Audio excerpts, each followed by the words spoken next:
이제 내년도 증시 대전망 해봐야 되겠죠? 특집으로 진행을 해보겠습니다. 집중 분석 오늘 교보증권 김형렬 리서치 센터장 모셨습니다. 안녕하세요. 네, 안녕하세요.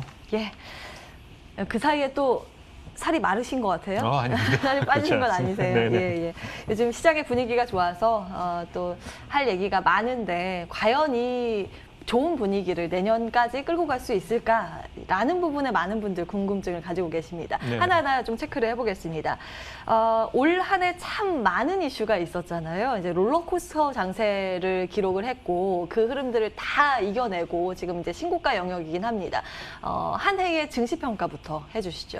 우선 신고가 상황을 올해 기록할 것이라고까지는 예상하지는 않았었거든요. 예. 결국은 올 한 해 연중 저점이 지난 10년 만의 저점이었고 또 이 이후에 시장 상황이 또 역사적인 고점을 넘기는 상황이 연출되었었기 때문에 이 수익률에 대한 결과를 가지고 나서 시장을 해석하기보다는 그 과정에 변화되었었던 시장 내부의 체질 변화, 이를 조금 더 살필 부분이 있는 것 같아요. 예. 그래서 특히 뭐 과거에 지난 직전 코스피가 확장세를 보여줬었던 시기에는 우리 상장 기업들의 이익이 레벨업되는 변화, 반도체의 빅 사이클에 의해서 우리가 힘을 받았었던 측면 등이 있는데 지금의 상황은 이런 펀더멘탈한 요인보다는 유동성의 힘이 조금 더 컸다라는 의미를 부여할 필요가 있겠습니다. 예, 이 유동성에 대해서 그 누구도 알지 못했기 때문에 이렇게 시장이 뜨겁게 이 연말에 굉장히 강한 상승세를 나타낼지는 그 누구도 아마 몰랐을 겁니다.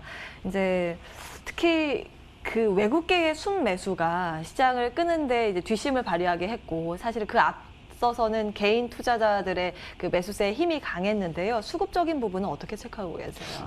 우선 외국인보다는 국내 수급에 대한 변화가 가장 인상 깊었다라고 봐야 될 것 같아요. 예. 특히 현재 예탁금 기준으로 60조 원을 상회하는 개인 투자자들의 이런 부동자금에 대한 이동, 또 이 과정에는 이 부동산 시장에 대한 강도 높은 규제 등이 어떤 밀어내기 효과를 조금 더 촉진시켰었던 측면 등이 있다라는 거죠.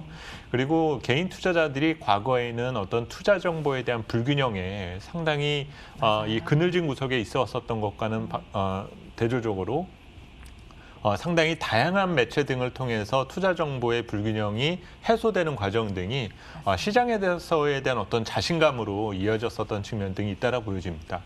또 현재 장세를 이끄는 어떤 주도 종목들에 대한 변화에서도 우리가 인상 깊은 측면 등이 있을 텐데요. 과거에 이런 역사적인 고점을 경신할 때 그를 주도했었던 기업들을 보게 되면 대부분 수출 기업들 그리고 제조업 기업들이 대부분이었거든요. 예. 문제는 이런 우리가 흔히 머릿속에 각인되어 있는 우리 국내 대기업들을 중심으로의 어떤 지수의 구성이 아닌 앞으로 우리 미래 다음 세대의 먹거리를 창출할 수 있는 성장 산업을 중심으로 시총 상위 종목들이 재편제되었다는 측면 등은 앞으로에 대한 어떤 기대감 등도 가져볼 수 있는 그런 변화다라고 의미를 둘 수 있을 것 같습니다. 예, 이제 투자 정보의 불균형이 어느 정도 해소됐다라고 중요한 말씀을 해주셨습니다. 과거에는 사실은 이제 외국인들의 정보의 취득성에 비해서 개인 투자자들이 이 접근성에 또 제약이 많았고 그렇죠. 확실히 좀 늦었는데 요즘에는 사실 뭐 예. 개인 투자자들 사이에서도 뭐 그런 생각들은 많이들 갖고 계셨을 거거든요. 맞아요. 뭐 외국인은 우리가 모르고 있는 특정한 정보를 알고 있을 거야라는 생각들을 많이 갖고 조금은 좀 피해 의식을 갖고 있는 가운데 시장을 대응을 할 수밖에 없었다라는 생각이 드는데 우리가 지금 팬데믹 상황에 있지 않습니까? 예. 외국계 애널리스트들을 그렇게 쉽게 탐방도 못 하거든요. 오히려 국내 애널리스트들이 조금 더 우리 기업들에 대한 이해도도 높고 산업에 대한 잠재력에 대해서도 의미 등을 알고 있기 때문에 그에 대한 부분 등을 투자자들이 더 크게 호응을 해줬다라는 측면 등도 어느 정도는 기여를 하지 않았느냐라고 보여집니다. 예, 일종의 코로나19의 역설이기도 합니다. 전반적인 상황들 체크해 주셨는데요. 이제 12월도 얼마 남지 않았고 시장에 대해 전반적인 이제 판단은 어떠세요? 전망에 대해서는 어느 부분에 좀 주목도가 높으신지 궁금합니다. 우선은 지금 시장이 좀 속도가 더 빨라 있다라는 점은 계속 인정할 수밖에 없고요. 그렇다고 해서 뭐 이렇게 시장이 가파르게 오르니 조정에 대한 위험 등을 또 투자자들에게 강조하는 것도 쉽지만은 않습니다. 대신 시장에서 간다는 점에 대해서 주목을 할 때 어느 정도까지가 합리적으로 온다냐에 대한 고민을 저는 개인적으로 좀 많이 하고 있거든요. 그러니까 21년도 장세 역시 확장 국면이 지속된다에 대해서는 별로 이견을 갖고 있지는 않습니다. 경제 정책도 시장에 친화적일 것이고 또 기저 측면에서 경제나 수출 기업들의 이익 모든 것들이 좋아지는 구간에 우리가 들어가기 때문에 시장 전망을 비관적으로 우리가 바라봐야 될 부분은 없거든요. 문제는 이런 기대 등을 이미 시장이 어느 정도는 반영되어 있다는 전제를 놓고 보았을 때 시장이 합리적인 조정을 받는다라면 그 시기와 정도는 어느 정도냐 이것을 고민하는 것이 이제 남은 연말 그리고 이제 1월 장세에서 투자자들과 같이 호흡해야 될 부분이 되지 않을까라고 봅니다. 예, 사실은 단순 시장이 많이 올랐기 때문에 떨어진다? 이것도 요즘 맞지 않는 장세고요. 이제 시장의 합리성을 찾아가는 과정에서 어느 부분에 그 눈높이를 맞출 것인가에 대한 과제가 남아 있는 겁니다. 이제 내년도에 경기 회복 전망이 있기 때문에 고점에 대해서 어느 정도 물량 소화 과정은 있을 수 있겠으나 시장에 대해서는 이제 상방의 가능성을 열어두고 말씀을 계속 주고 계시네요. 이제 코스피는 3,000선을 내다보면서 아직도 뭐 저평가라는 이야기는 있는데요. 네네. 이제 레벨 수준은 어떻게 평가하고 계세요? 저는 개인적으로 이제는 좀 저평가라는 표현을 좀 버려야 될 때가 아닌가라는 생각이 좀 들거든요. 그 개별 기업에 대한 리포트라든지 시장에 대한 가치 평가를 내릴 때 지금 이만큼 올랐지만 그래도 싸다라는 것들을 자꾸 좀 시장에서 투자자들에게 약간 조금 강제 아닌 좀 요구를 하는 듯한 느낌을 받고 있습니다. 근데 무조건 저평가에 대한 논리를 찾는 것보다는 비싸지만 더 오를 수 있는 여지가 있다라는 프리미엄적인 요소 등을 투자자들이 인지해야 될 부분이 더 크다라고 판단하고요. 오히려 이제 지금도 저평가라는 논리를 갖게 되는 거는 더 오를 거니까 저평가다라는 얘기만의 어떤 전제가 되는 측면 등이 있는데 지금은 그렇게 싸다라고 볼 수는 없는 구간에 있지만 그래도 시간이 지났을 때 지금의 어떤 가격이 가치를 더할 수 있는 측면이 있어. 또 그런 부분 등에 대한 이유 등이 이런저런 것들이야 라는 점 등을 대입해서 보게 된다면은 지금 주가가 올랐다라는 것만으로 단순히 내려야 될 이유를 찾게 되지는 않는다라는 거죠. 그래서 우리 시장이 이제는 디스카운트의 발목에서 벗어나서 이제 프리미엄 시장으로 도약하기 위한 그 과정에 있다라는 의미를 우리가 고민하는 부분 등이 필요하고 그것이 사회적으로나 투자자들 사이에서 어느 정도 용인되었을 때는 큰 문제를 일으키지 않는다라는 생각을 가져보는 부분 등이 필요할 것 같습니다. 예. 사실은 부동산으로 치면 서울의 아파트 값이 비싸다고 빠지느냐. 그렇죠. 그런 논리거든요. 사실은 이제 프리미엄적인 요소들 수요가 얼마나 더 많이 이제 증폭이 되는지 여부에 따라서 이 방향성이 결정될 건데 프리미엄을 준다 그러면 어떤 전제 조건이 좀 깔려 있어야 될까요? 네, 우선은 지금 지난 10년 사이에 우리 경제와 주식시장에 보여주었었던 가장 큰 장점은 시장에서는 투자자들은 다소 좀 부정적 요소를 많이 보셨었거든요. 계속 제자리였었다. 그런데 저는 다른 시각으로 조금 프리미엄적인 요소를 찾는다라면은 미중 무역 전쟁이나 다양한 악재 등이 있었음에도 불구하고 아주 강한 내성을 보여왔었다는 점입니다. 마찬가지로 지금의 코로나 경기 침체와 관련된 부분 등을 잘 이겨낼 수 있다는 것 자체가 하나의 프리미엄적 요소가 될 수 있다는 점을 전제한다라면은 이 과정에서 우리 경제와 어떤 국가 경쟁력이 한 단계 도약될 수 있다. 그것을 신뢰하고 계신다라면은 우리는 프리미엄 시장을 향해서 가고 있다라고 어느 정도는 가정해 볼 수 있을 것 같습니다. 예.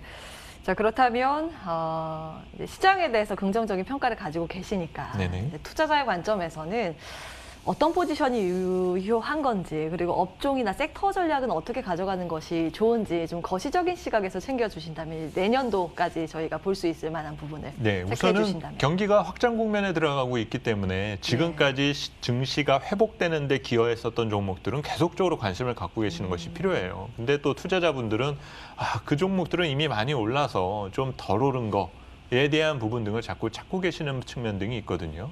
그러면서 최근에 경기 민감주나 가치주에 대한 교체 가능성 등에 대해서 많이 고민들을 하고 계신데 이 또한 우리가 상당히 박스피에 오래 갇혀 있으면서 얻게 된 나쁜 습관입니다. 지금은 시장의 에너지가 풍부해졌기 때문에 교체에 대한 개념은 에너지가 제한된 상태에서 어떤 그 결과를 극대화하기 위해서 우리가 선택하게 되는 거거든요. 근데 요즘처럼 에너지가 풍부하게 되면은 교체에 대한 개념보다는 추가에 대한 개념이 더 맞을 수가 있겠죠. 그래서 기존 주도제에 대한 신뢰를 계속적으로 갖고 계시고 이를 같이 동행할 수 있는 그런 신규 업종 등에 대한 관심을 가져두시는 부분 등이 중요한데 역시 경기와 동행할 수 있는 산업 등에 대한 관심이 필요한 부분입니다. 여기에는 소재와 그리고 경기 소비재에 해당되는 기업들, 특히 이들은 대부분 수출과 연계된 기업들일 가능성이 크거든요. 최근 10월 이후로도 수출에 대한 회복세가 꾸준히 나타나고 있는 만큼 그 해당되는 관련 업종과 탑픽 종목들을 중심으로 관심을 가져두시는 부분 등이 필요할 것 같습니다. 조금 더 섹터를 좁혀보겠습니다. 소재나 경기 소재, 수출과 맞물린 기업이라고 하셨는데요. 범위가 좀 넓은 것 같아요. 그렇습니다. 그러면 사실 그 소재 부분도 여러 가지가 나눠지거든요. 화학하고 비철급속, 철강 그리고 이제 산업재까지 끌어안게 된다라면은 조선이나 건설 이런 쪽으로 나눠지게 되는데 소재 부분에서는 사실 화학 말고 나머지 업종의 경우에는 뚜렷한 어떤 펀더멘탈한 변화가 조금 그렇게 발견되고 있지는 않은 상태입니다. 그렇다면 지금 이제 분할을 앞두고 있는 LG화학이 워낙 사이즈가 커져 있는 상태이기 때문에 이를 뒤따를 수 있는 세컨 티어가 누가 될 것이냐 이것을 좀 선별하는 과정 정도에서 고민하시는 것이 필요할 것 같고요. 산업재 쪽은 요즘 신규 수주 관련된 얘기들이 조선 쪽에서는 나오고는 있지만 센티 측면에서 놓고 본다라면 건설 쪽이 오히려 상대적으로 조금 우위에 있다라고 판단해 보시는 부분이 필요하고 소비재와 관련된 측면은 역시 현재 글로벌 전체로 봤었을 때 가장 소비가 활성화되어 있는 지역은 여전히 중국이다. 결국은 중국과 연계될 수 있는 그 소비재 섹터 내에서의 주요 종목들에 대한 관심들을 높이시는 부분 등이 필요할 거라고 보여집니다. 예.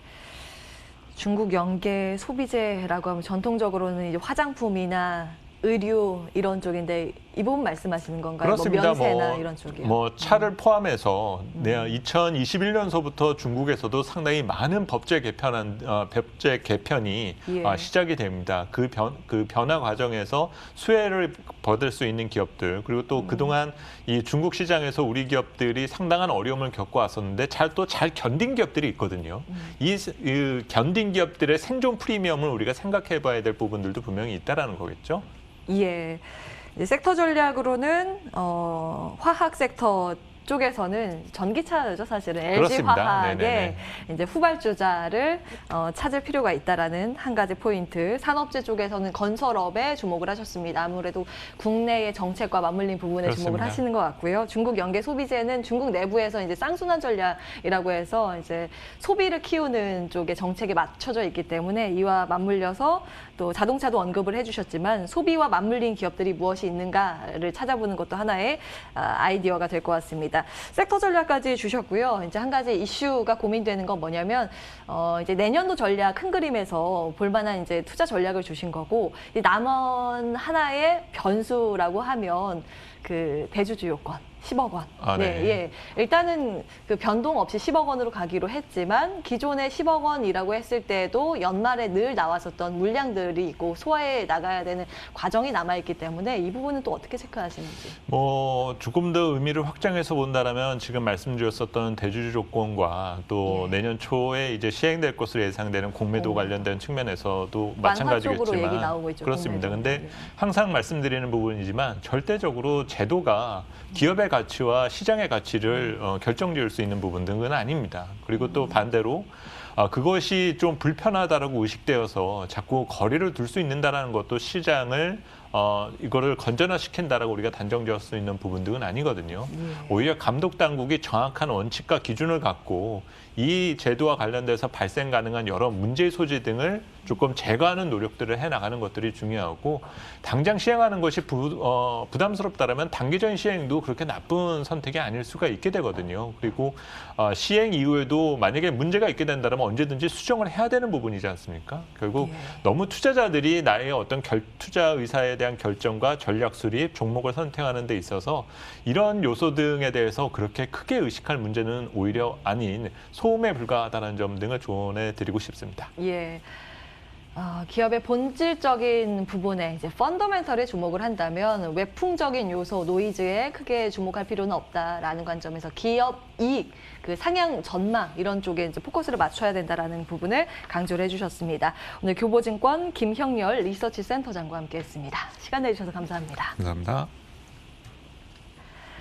예, 출발마켓도 후반부 준비된 순서는 여기까지입니다. 일단 양 지수는 눈치를 굉장히 많이 보는 상황인데요. 하방 경직은 어느 정도 확보가 된 걸까요? 소폭의 약세권 정도로 전개가 되고 있습니다. 그리고 외국인들이 지금 양 시장에서 순매수로 전환이 됐습니다. 아주 매수 규모가 크지는 않습니다만 이제 외국계의 방향성도 매도 포지션은 아니라는 점 지금 확인이 되고 있는 상황입니다. 자, 이어지는 순서들을 통해서 좋은 선택 오늘도 하시기 바라겠고요. 저희는 여기서 인사드리겠습니다. 함께해 주신 여러분 고맙습니다.